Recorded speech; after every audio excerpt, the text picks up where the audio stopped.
আজকে আমি সেবাগ্রাম হাই স্কুলে উপস্থিত আছি।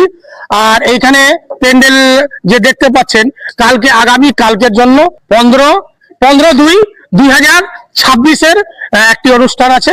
সেই অনুষ্ঠানের আমার মোবারক আমার সঙ্গে উপস্থিত আছে, আমার ভাগনা আক্তার আনসারি আমার সঙ্গে উপস্থিত আছে। তো মোবারক আনসারি কিছু বক্তব্য রাখবেন, অবশ্যই আপনারা শুনুন, ভিডিওটি শেয়ার করবেন, লোককে দেখার সুযোগ করে দেবেন। কালকে অবশ্যই আপনারা সেবাগ্রাম হাই স্কুলে আসবেন, খাওয়া দাওয়ার ব্যবস্থা আছে, খাওয়া দাওয়া করবেন, এখানে মিটিংও শুনবেন, কি কি হচ্ছে এখন সব কিছু মোবারক ভাই বলবে, আপনারা শুনুন। ধন্যবাদ জানাই মেহবুব আনসারি দাকে। তো আপনারা শুনলেন তার বক্তব্য। আগামীকাল 15/2/2026 এই সেবাগ্রাম হাই স্কুলে একটি বিশাল সম্মেলন আয়োজন করেছেন।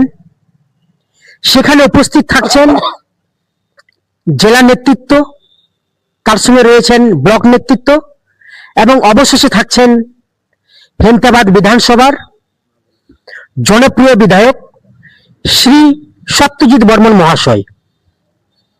তো পশ্চিমবঙ্গ সরকারের এক নতুন প্রকল্প চালু হয়েছে, যে প্রকল্পের নাম যুবসাথী।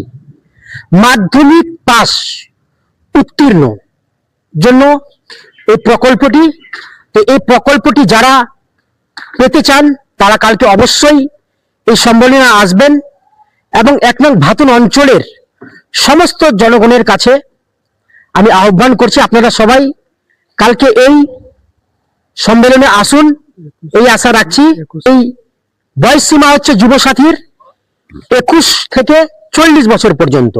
যারা উপভোক্তা আছেন তারা অবশ্যই কিন্তু এই সেবাগ্রাম হাই স্কুলে কালকে বেলা 2টার সময় অবশ্যই আসবেন। Thank you.